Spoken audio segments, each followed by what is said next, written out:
All right, so this week's first section is going to be how to develop a masculine foundation. Okay. The reason why I first started out this course, The Feminine Woman with the Masculine Foundation, is because at the end of the day, the masculine is the foundation to almost any person. It has to be. Not because of some ideology or feminism, but because it's the backbone. It's the strength behind the softness. But unfortunately, I believe in there's something called peace through strength. In other words, you learn to have a peaceful social life, a peaceful relationship life, a peaceful career life through having the inner strength. After you develop that strength, then you can show softness, right? Once you are strong, then you can show the weakness. But if you're weak, you gotta show the strength, right? Just like Sun Tzu says, that if you're weak, appear strong. If you're strong, appear weak. Because that's what I'm talking about. Too many women have the weakness, the feminine, out into the open, the vulnerable, and unfortunately, they get taken advantage of, and they end up resenting men because they're getting played. But unfortunately, this is something that you have to control, and that's the beauty about it. So let's talk about what is the masculine. Okay, the masculine plays the ability to play different roles gives you power, right? So you as a woman, you're most likely over identified with your masculine. Now, if you're with your feminine, now if you're overly identified with your masculine, right? If you're too masculine, then you should wait till the next week where we talk about the feminine part. But this is still kind of important if you're too over identified with your masculine. Remove the parts that I to the editor. Remove the parts that I drink stuff. Because when you as a woman have the feminine, being able to move into your masculine will just open doors. Because men are more fond to respect women who have masculinity than to respect women who have too much femininity. And if you watch my channel, you would know that by now. So this ability that I'm talking about will give you flexibility. And that's why too many women have limited careers. One, they may experience sexism, but also your reaction to sexism makes the problem even worse, right? Because you feel this negative force attacking you. And a lot of women never trained to develop their inner bodyguard, their inner masculine, their inner man. And so they crumble under that pressure by over-identifying with the feminine and becoming more docile. And that does affect your career. It does affect your relationship life. So you got to learn how to integrate that. Why? Because if a woman is integrated, who has a good touch of her masculine, as much as getting in touch with her feminine, women will admire her strength, and men will feel attracted to her and will want to respect you more. Any woman, I mean, honestly, I think about this and it's very true. Any woman who has who has a masculine edge in social circles, you'll notice that a lot of the times they end up being the leaders of their social circle. Women with a little bit who have a stronger masculine edge. And studies do show that women who have masculine edges are better leaders, not because of the masculinity, but because by you embracing the masculine, you automatically integrate the feminine. For men, it's a little bit harder for that integration to happen because the masculine is too reserved, it's too stuck in its own way. That's why conserving is usually men, right? And liberals are usually women. That's just how that works, at least in our society. So it makes it easier for you to integrate if you're a woman. So that's the benefit of being a woman, is that you're more flexible with the type of stuff. It's not uncomfortable. So, and the beauty about this is that this will also increase your attraction towards other men. In other words, you'll be more attractive to a more diverse set of men because of your masculine. Strong men want a genuinely healthy, strong men want a woman with a little bit of masculinity, at least enough for it to be obvious when you look at them. Right. And even if they want to hurt you or submit you as a woman with a male streak, men will sense your freedom. Right. So a lot of them will react to your masculinity with wanting to conquer it. right? With wanting it to submit, and that masculinity comes in the air of independence. The feminine has an air of dependence, interdependence, and that's what makes it beautiful. The masculine has an air of the independence, and that's what makes it strong and so good at getting resources. The problem is that because of that, it makes it hard to keep what you have with the masculine. You need the feminine to nurture it, right?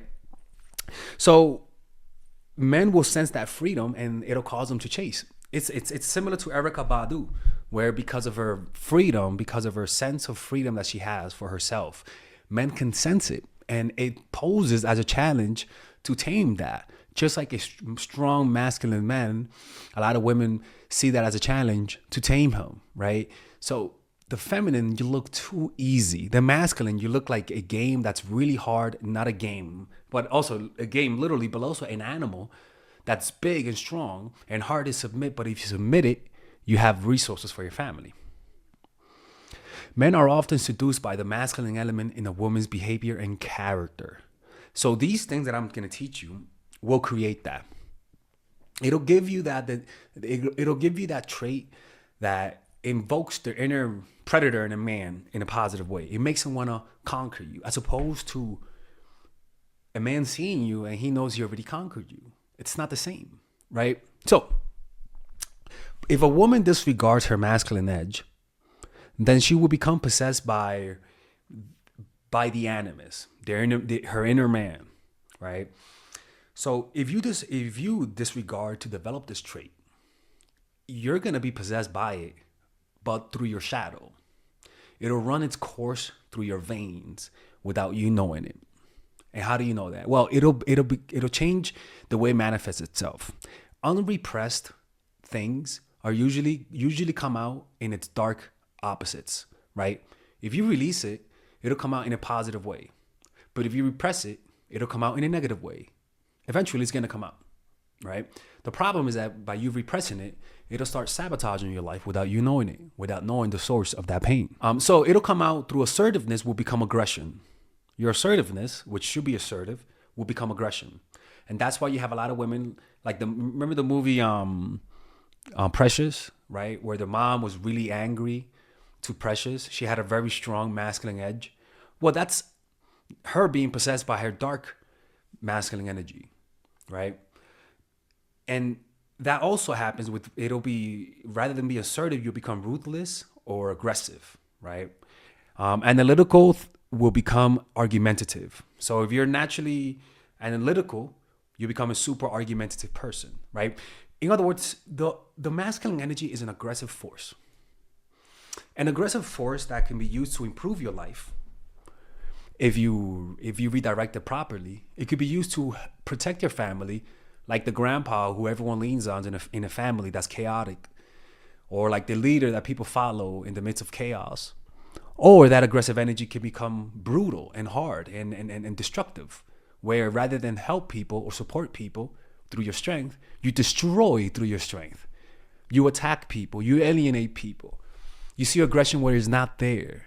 You turn passive aggressive, and you lose the ability to wield that force, and that force starts to wield you.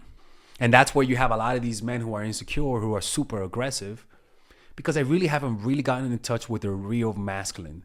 They think masculine is an aggressive force, when in reality is a powerful force to help others, to lift yourself up, and to lift other people, to give other people opportunity, to make others believe in themselves, right? It should have a positive effect. So how do you integrate the masculine, right? Because I want you guys to integrate it. And I'm gonna show you different ways to integrate the masculine in your life. And these are things that you could look into this week and to explore and to just pay attention. You don't have to look too deeply. You could just look around in your life through observations, through what you naturally gravitate to in men and what you gravitate to in women, and pay more attention to what fascinates you in men, and find ways to integrate that. But we're going to talk about many different ways to do that.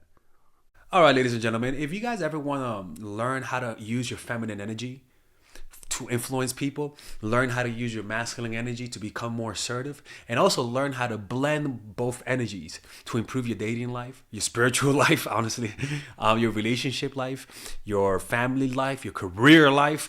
This is the course for you. If I had to make a course for my nieces, I have two nieces. One is 8, 19, and one is 14, 15. 16. Holy shit. Oh my God, he's a bad fucking uncle. He's a bad uncle. Get him. Shut up, Melissa. You should get this course, right? And this is the course that I will make for them. So, for example, watch the curriculum, right? In the first week, we're going to be showing you how to establish a strong masculine foundation without letting it hurt your feminine energy. This masculine foundation is a source of who you are, right? It's your bodyguard. Without this, whatever feminine energy you create will be destroyed by the outside, because your masculine is your shield. So we'll talk about goal setting. We'll talk about how to develop a serious attitude. We're gonna be talking about how to use more logic, how to use more goal-oriented behavior. It's more how to be a man, Now the next one is how to embrace the feminine energy, right? This one will teach you about how to minimize excessive masculine traits, developing self-awareness, healing abundant feminine energy, regulating your emotion, mastering voice qualities and facial expressions, surrendering control, and allowing pain to be felt. This is honestly, this will supercharge, like Kaioken, your masculine energy. After that, we have femininity in the workplace, and how to be feminine in the workplace without letting people take advantage of you, and the nuances of how women on power should behave versus women who are subordinates in the workplace, and even the dress code. This is based on psychology, people. It's kind of insane. I'm actually excited about this one. The next week, we talk about navigating the labyrinth of male and female friendship, and this a lot of women find confusing, so we talk about that. And how to identify envious friends, how to identify the good friends, how to keep male friends, and how to keep female friends. Week 5, we talk about how to release the burden of the past and stop and destroy mental projections. This is actually really powerful. And then week 6, we talk about how to increase your observational power so that you could read people better. And we have a bunch of bonuses. The course starts at $99, and you guys can pre-order the course today at $69 before it goes out. If you're watching this, most likely I'm in the meditation retreat, so I will be praying for all of you guys. And just click on the description down below of the video. Right there, you'll see it, and you could pre-order that course. It's gonna be out by the end of next month or the beginning of February of March. One of the two, people, because I have a 10-day retreat to do, and I want to finish the course after the retreat, because I think the ideas are gonna be so much better. All right, man. I'll see you guys later. Pre-order, man. I'm closing the channel.